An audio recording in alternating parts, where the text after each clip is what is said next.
بسم اللہ الرحمن الرحیم۔ السلام علیکم۔ سیدہ زنیرہ ایک صحابیہ رضی اللہ عنہا ہیں جو کہ ابو جہل کی خادمہ تھی۔ آپ رضی اللہ عنہا نے کلمہ پڑھ لیا۔ ابو جہل کو بھی پتہ چل گیا۔ اس نے آ کر پوچھا، کیا کلمہ پڑھ لیا؟ فرمایا ہاں۔ آپ رضی اللہ عنہا بڑی عمر کی تھی، مشقتیں نہیں اٹھا سکتی تھی، مگر ابو جہل نے اپنے دوستوں کو ایک دن بلایا اور ان کے سامنے بلا کر انہیں مارنا شروع کر دیا، لیکن برداشت کرتی رہی، کیونکہ وہ تو اللہ تعالیٰ کے نام پر اس سے بڑی تکلیف بھی برداشت کرنے کے لیے تیار تھی۔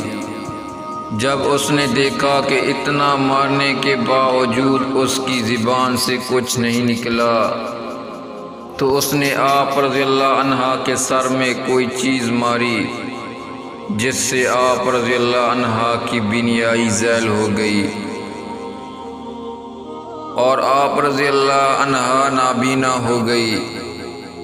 اب انہوں نے مذاق کرنا شروع کر دیا، کہنے لگے، دیکھا ہمارے بتوں کی پوجا چھوڑ چکی تھی، لہذا ہمارے معبود نے تمہیں اندھا کر دیا۔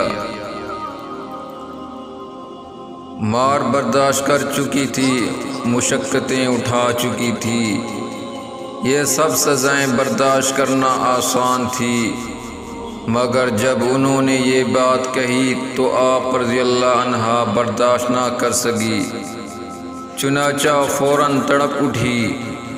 اس وقت کمرے میں جا کر سجدے میں گر گئی اور اپنے محبوب حقیقی سے راز و نیاز کی باتیں کرنے لگ گئی۔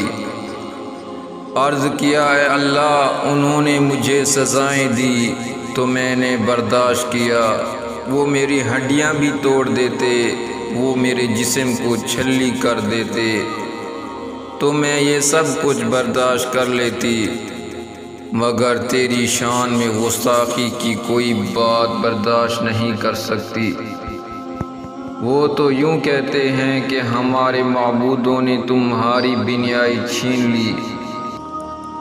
اے اللہ، جب میں کچھ نہیں تھی تو تو نے مجھے بنا دیا، بینائی بھی عطا کر دی، اب تو نے ہی بینائی واپس لی ہے۔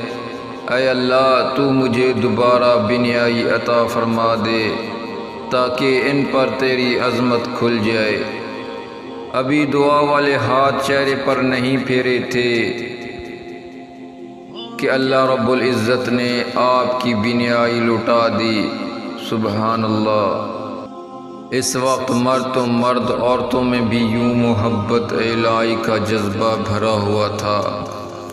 جب عشق سے تیری بھر گئی ہم، تو ہی رہا جدھر گئے ہم، تیری ہی طرف کو راہ نکلی، بھولے بھٹکے جدھر گئے ہم۔